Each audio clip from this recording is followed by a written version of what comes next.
ನಮಸ್ಕಾರ, ನಾನು ನಿಮ್ಮ ಡಿಎಂ ಗೌಡ. ಕಾರ್ಮಿಕ ಇಲಾಖೆ 5 ಲಕ್ಷ ನೀಡುತ್ತಾ ಅಮ್ಮನ ಮಡಿಲು ಸೇರುತ್ತಾ 6,000. ಲಾಡ್ ಟೀಮ್ ಕಾರ್ಯವೈಖರಿಗೆ ಮೆಚ್ಚುಗೆ. ಸಂತೋಷ್ ಲಾಡ್ ಅದ್ಭುತ ಕೆಲಸಗಾರ.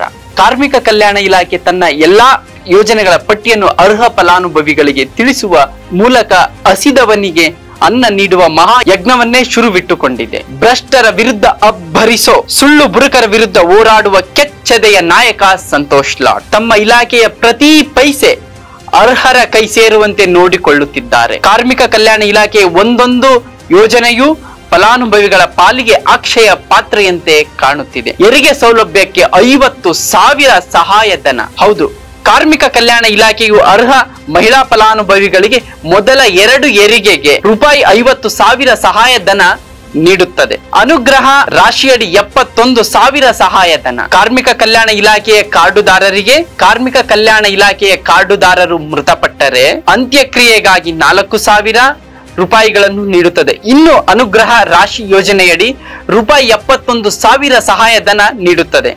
ಕೋಟಿ ಲೆಕ್ಕದಲ್ಲಿ ಶೈಕ್ಷಣಿಕ ಸಹಾಯಧನ. ನೋಂದಾಯಿತ ಕಟ್ಟಡ ನಿರ್ಮಾಣ ಕಾರ್ಮಿಕರ ಮಕ್ಕಳ ವಿದ್ಯಾಭ್ಯಾಸಕ್ಕಾಗಿ ನರ್ಸರಿಯಿಂದ ಸ್ನಾತಕೋತ್ತರ ಪದವಿವರೆಗೆ ವಿದ್ಯಾರ್ಥಿ ವೇತನ ನೀಡಲಾಗುವುದು. ಈ ಸ್ಕಾಲರ್ಶಿಪ್ ಕೋಟಿ ಲೆಕ್ಕದಲ್ಲಿ ನೀಡುತ್ತಿರುವ ಅತ್ಯಂತ ಮಹತ್ವಪೂರ್ಣ ವಿಚಾರವಾಗಿದೆ. 20,000 ವೈದ್ಯಕೀಯ ಸಹಾಯಧನ ಖಚಿತ. ಕಾರ್ಮಿಕ ಕಲ್ಯಾಣ ಇಲಾಖೆಯ ನೋಂದಾಯಿತ ಫಲಾನುಭವಿ ಹಾಗೂ ಅವರ ಅವಲಂಬಿತರಿಗೆ ₹300ರಿಂದ ₹20,000ವರೆಗೆ ಸಹಾಯಧನ ನೀಡಲಾಗುವುದು. ಫಲಾನುಭವಿಗೆ 2 ರಿಂದ 5 ಲಕ್ಷ ಸಹಾಯಧನ. ಅಪಘಾತ ಪರಿಹಾರ. ಮರಣ ಹೊಂದಿದಲ್ಲಿ ₹5 ಲಕ್ಷ ಸಂಪೂರ್ಣ ಶಾಶ್ವತ. ಅಪಘಾತದಲ್ಲಿ ಮರಣ ಹೊಂದಿದರೆ ₹5 ಲಕ್ಷ.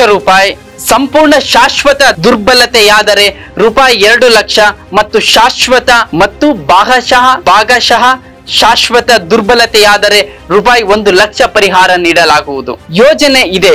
ಇಂತಹ ಗುಳುಂ ಮಾಡೋ ಅಧಿಕಾರಿಗಳನ್ನು ಬಡಿದೆಬ್ಬಿಸಿ ಅರ್ಹರ ಪಾಲಿಗೆ ಯೋಗ್ಯ ಸಹಾಯಧನ ನೀಡುವ ಕೆಲಸವನ್ನು ಕಾರ್ಮಿಕ ಸಚಿವ ಸಂತೋಷ್ ಲಾಡ್ ಈ ಒಂದು ಕಟ್ಟಡ ಕಾರ್ಮಿಕ ಮಂಡಳಿ ಹಾಗೂ ಕಾರ್ಮಿಕ ಇಲಾಖೆಯಲ್ಲಿ ಇರತಕ್ಕಂತಹ ಸೌಲಭ್ಯಗಳನ್ನು ಜನರಿಗೆ ಯಾವ ರೀತಿ ತಲುಪಿಸಬೇಕಿದೆ, ಅವುಗಳ ಪ್ರಯೋಜನವನ್ನು ಕಟ್ಟಡ ಕಾರ್ಮಿಕರು, ನೋಂದಾಯಿತ ಕಟ್ಟಡ ಕಾರ್ಮಿಕರು ಯಾವ ರೀತಿ ಸದ್ಬಳಕೆ ಮಾಡಿಕೊಳ್ಳಬೇಕು ಎನ್ನುವ ವಿಶೇಷ ಮುತುವರ್ಜಿಯನ್ನು ವಹಿಸಿರುವ ಸಂತೋಷ್ ಲಾಡ್ ಅವರ ಕಾರ್ಯ ನಿಜಕ್ಕೂ ಇತರ ಸಚಿವರಿಗೆ ಮಾದರಿಯಾದ ನಡೆಯಾಗಿದೆ.